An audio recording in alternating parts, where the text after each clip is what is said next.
ஸ்ரீமதே ராமானுஜாய நமஹ. திருவாடிப்புற உற்சவம் ஸ்ரீவில்லிபுத்தூர்ல கிராண்டா நடக்கும். இந்த உற்சவம் ஆண்டாளுடைய திரு அவதாரத்தை ஒட்டி நடக்கிற உற்சவம் இது. இந்த உற்சவத்துல ஒரு நாள் முத்துக்குரி வைபவம்னு நடக்கும். இந்த வைபவம் ஆண்டாளுடைய கனவு, அதாவது அவ கனவுல அவ திருமணத்தை பத்தி வருது. அத தான் இங்க இந்த வைபவம் நமக்கு எடுத்துரைக்கிறது. அதாவது ஒரு எனாக்ட்மெண்டா நடக்கும்.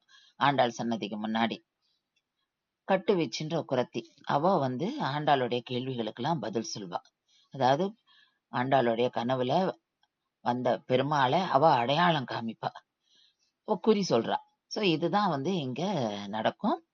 சாதாரணமா குறி சொல்றதுக்கு கடல் சிப்பிகள் எல்லாம் யூஸ் பண்ணுவாளாம். ஆனா இங்க இந்த குறத்தி முத்துக்களை யூஸ் பண்றா. அதனால முத்துக்களை வச்சு அவ குறி சொன்னதுனால இதுக்கு முத்துக்குறின்ற பேரு இந்த வைபவத்துக்கு.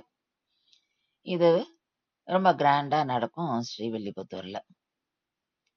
இந்த வைபவம் ரங்கமன்னாருக்கும் ஸ்ரீ ஆண்டாளுக்கும் இருக்கிற திருமண பந்தத்தை பத்தி எடுத்துரைக்கிறது. ரொம்ப அழகா விளக்கி சொல்வா. ஸ்ரீமதே ராமானுஜாய நமஹ. ஸ்ரீ ஆண்டாள் திருவடிகளே சரணம்.